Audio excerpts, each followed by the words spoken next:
Socrates mentions in Philebus, which is an often ignored dialogue about the relationship to pleasure and other virtues.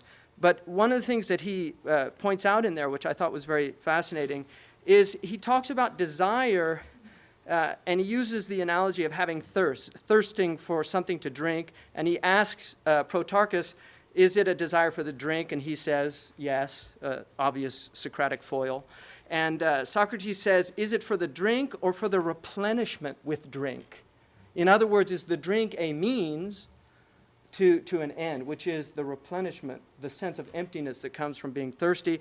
And Protarchus agrees. And Socrates says, therefore, when somebody becomes empty, he apparently desires the opposite of what he is experiencing. In other words, to fill himself. So desire is essentially an attempt to fill a void. And this is why when we look at pornography, we have to look at it in light of an emptiness. What is the emptiness in people that this is an attempt to fill that void in their life? And I think one of the most important people for looking at that is Kierkegaard. I think it's really beneficial to look at what Kierkegaard, because Kierkegaard really saw a lot of what was coming. He recognized that something very serious was happening in Europe, and he saw a lot of what was coming. But I think his identification of three modes of existence is very important in relation to this.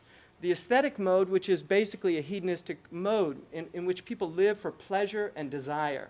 And one of the things that he says is this is rooted in boredom. And that's why, to me, one of the fascinating things about people that become addicted to pornography is they get bored quickly with soft core. They move to harder core. Some of these people, according to Pamela Paul's book, some of these people end up in pedophilia who had no interest in pedophilia when they entered into pornography. So we can see the mechanism of lust. Now, if we look at lust as a problem, I don't think anybody in the history of the English language has summed up this thing better than Shakespeare in the 129th sonnet, when he said, the expense of spirit and a waste of shame is lust in action, till action lust. And I think this is the hot state that was mentioned yesterday, where people will literally change their moral views about things in this state. And that's why I don't think that it's hyperbole to say is perjured, murderous, bloody, full of blame. Savage, extreme, rude, cruel, not to trust. Enjoyed no sooner, but despised straight. Past reason hunted, and no sooner had past reason hated as a swallowed bait, on purpose laid to make the taker mad. He doesn't tell us who lays the trap.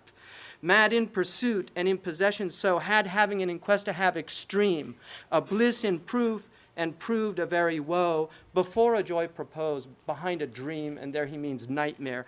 All this the world well knows, yet none knows well to shun the heaven that leads men to this hell.